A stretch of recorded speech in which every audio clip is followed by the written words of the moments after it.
Sagittarius, this is a month for you to get in touch with your feelings and your dreams. There is an essence of going deep within. We have a lot of water this month, and you're a fire sign. Now, yes, the sun is going to shift into Leo, the 22nd fire sign, but before we get there, and even throughout the month, all the water energy with your fire, what's that create? What happens when you put water on fire? Well, if it's not too much water, you get steam. So this can be a very steamy month for you. What does that mean? It can mean that you can feel the deep need to be able to express yourself, express what's going on for you, express your feelings, but it can come out in hot steam. So be conscious of, think before you speak. There's a sense of thinking, what is your higher intention here? And one of the reasons is that when Saturn goes direct, it's in Scorpio now, right? A couple years it's going to be in your sign, but right now it's in the sign behind you. And any planet that is right behind you, sometimes we can't see that. And with that, we don't have a conscious awareness of it. And when Saturn moves direct, and Saturn is about taking responsibility, there's a sense of looking or a feeling of being nudged on an internal level about what is it, where I want to go next. And the energy could be about what you feel is just and right for you to have in your life, but what isn't there. So if there's a situation where you feel that what is just, what is right, what I'm supposed to, what you believe you're supposed to have in your life, but you don't have it, then there can be a feeling of getting irritated about that. So be conscious of this. How to use this energy is through awareness, is through meditation, through going deep within, through understanding the give and take in the universe. And this new moon energy in Cancer, it's 150 degrees away from your sign, and what that means is adjustment. So you could be finding yourself making adjustments, even if you don't really want to. You can, but what you want is what the adjustments will bring. Like, some people want to lose weight. They don't really want to not eat their favorite foods or not eat everything they want to eat. But what they really want, the higher intention is to lose weight.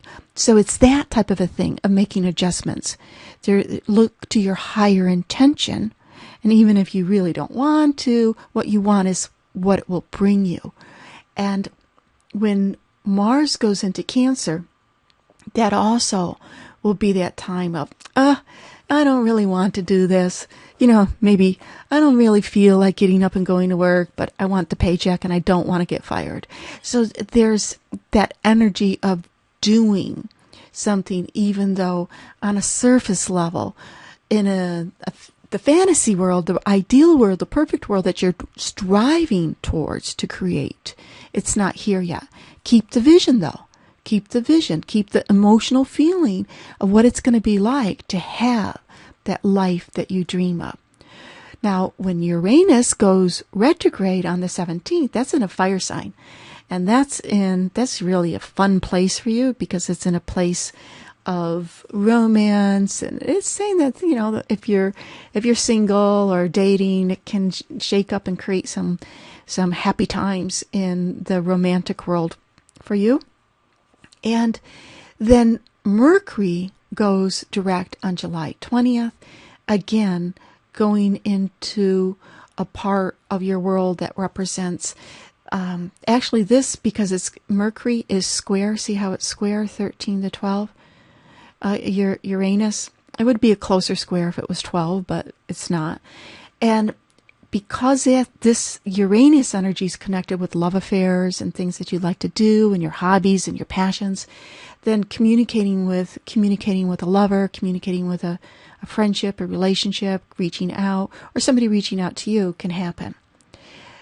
The sun goes into that fire Leo sign on the 22nd, the same day as the full moon.